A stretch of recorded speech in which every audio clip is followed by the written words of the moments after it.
She listened to everyone, fixed everything, smiled through it all. But every night when the lights went out, she carried a weight no one ever asked about. This is the story of the woman who never spoke about her struggles, and what it cost her. Lena had a way of standing still while the world leaned on her. She stood at the edge of rooms, hands folded gently, eyes attentive, absorbing words that weren't meant to be carried by one person alone. People noticed her kindness before they noticed her silence. They noticed how she showed up early, stayed late, and never complained. What they didn't notice was how carefully she learned to disappear. On Monday mornings, the office smelled like burnt coffee and tired ambition. Lena sat at her desk by the window, answering emails before anyone else arrived. She liked the quiet. It gave her time to breathe before the questions started. "Can you help me with this? Do you have a minute? You're so good at listening." She always nodded, always smiled, always said yes. Marcus stopped by her desk just before 9. He looked exhausted, dark circles carved under his eyes like parentheses around worry. "Lena, I don't know who else to talk to," he said, already pulling a chair closer. She turned fully toward him. "What's going on?" He talked about deadlines, about a manager who never seemed satisfied, about a fear that he wasn't good enough. Lena listened, head tilted slightly, offering quiet encouragements. Inside, something tight in her chest pressed harder, but she ignored it. There would be time for her later. There was always time for her later. At lunch, she skipped eating and walked to the park across the street. She sat on a bench and watched strangers live their lives in fragments, laughing, arguing, scrolling, rushing. She wondered if anyone could look at her and see the noise behind her calm. Probably not. She had practiced calm like a language. After work, she stopped by her sister Ava's apartment. Ava opened the door with red eyes and a shaky breath. "I'm so glad you're here," she said, collapsing into Lena's arms. Ava talked about a breakup, about feeling unlovable, about being tired of starting over. Lena rubbed her back and whispered, "You're going to be okay." She meant it for Ava. She wished she could believe it for herself. Late that night, Lena lay in bed staring at the ceiling. Her phone buzzed with messages, thank yous, updates, worries. She answered every one. When the screen finally went dark, the room felt too big. Her thoughts filled the space she had made by never speaking. She pressed a hand to her chest and breathed through the ache she had named but never shared. She told herself this was strength. Carrying things quietly. Not burdening anyone. Being the steady one. She didn't remember when it started, only that it felt necessary, like breathing. The next morning, her reflection looked back at her with tired eyes and a practiced smile. "You're fine," she whispered to the mirror. The mirror didn't argue. At work, Mrs. Calder called her into the office. "You're our rock, Lena," she said warmly. "I don't know what we'd do without you." Lena thanked her, pride and pressure tangling together. Rocks didn't crack. Rocks didn't ask for help. That evening Marcus called. Then Ava. Then a neighbor she barely knew, crying about a sick dog. Lena listened to them all. When the calls ended, she sat alone on the floor, back against the couch, and let the silence roar. Her hands shook. She wondered briefly what would happen if she told someone she wasn't okay. The thought scared her more than the pain. So she stood up, wiped her eyes, and prepared herself to do it all again tomorrow. The cracks didn't appear all at once. They came quietly, like hairline fractures beneath a surface everyone admired. Lena started waking up already tired. Her body heavy before the day had a chance to touch her. She moved through mornings on habit alone. Shower, coffee, bus. Her thoughts trailing behind her like loose threads. At the bus stop, a man argued loudly on the phone.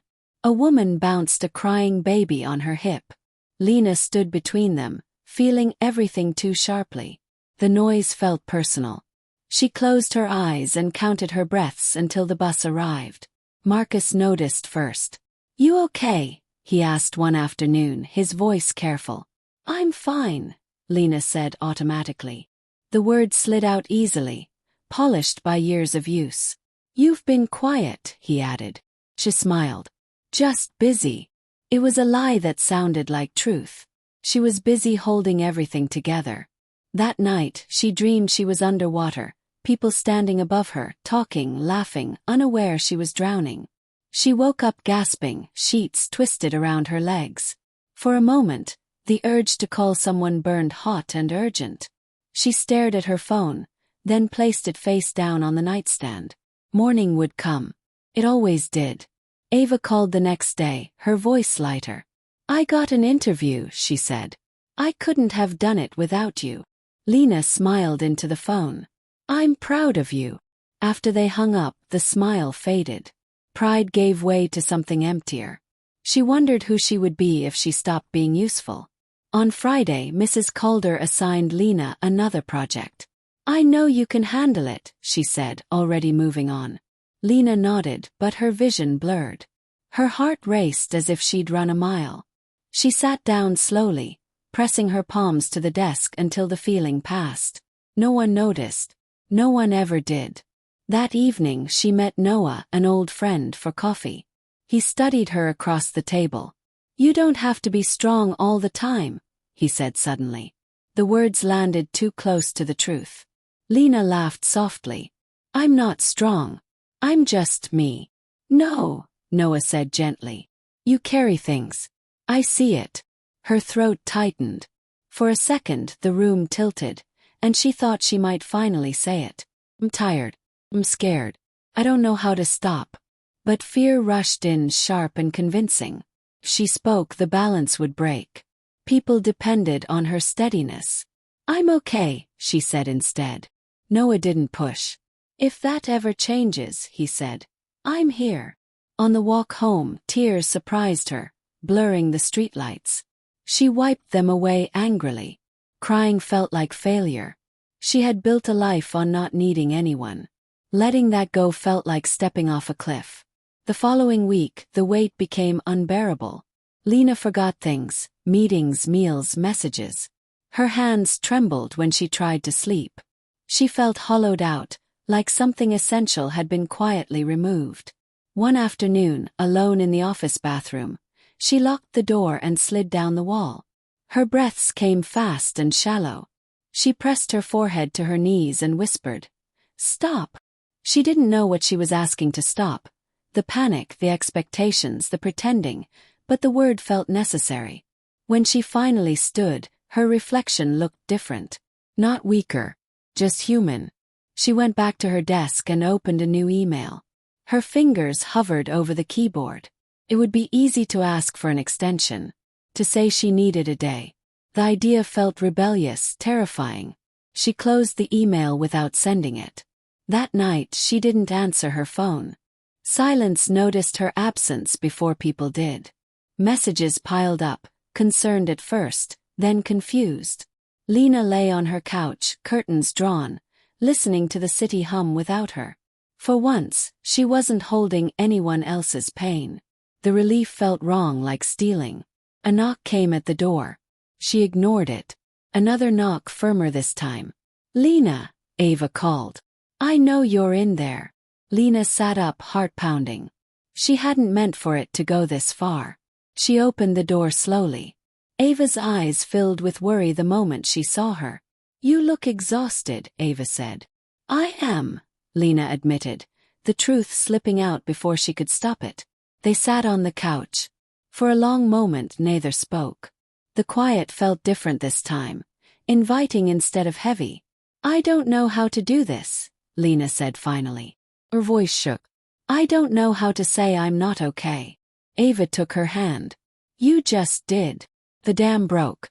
Words tumbled out. About the pressure, the fear of disappointing people, the nights spent holding everyone else together while falling apart inside. Ava listened, tears tracking down her cheeks. "I thought being quiet was being strong," Lena said. "I thought if I didn't speak, I could keep control." Ava shook her head. "Silence isn't strength. It's loneliness." Later Marcus came by, then Noah. Lena told them pieces of the truth. Not everything. Not all at once. But enough. Each time the world didn't end. People didn't leave. They stayed. At work she asked for help. Mrs. Calder looked surprised. then thoughtful.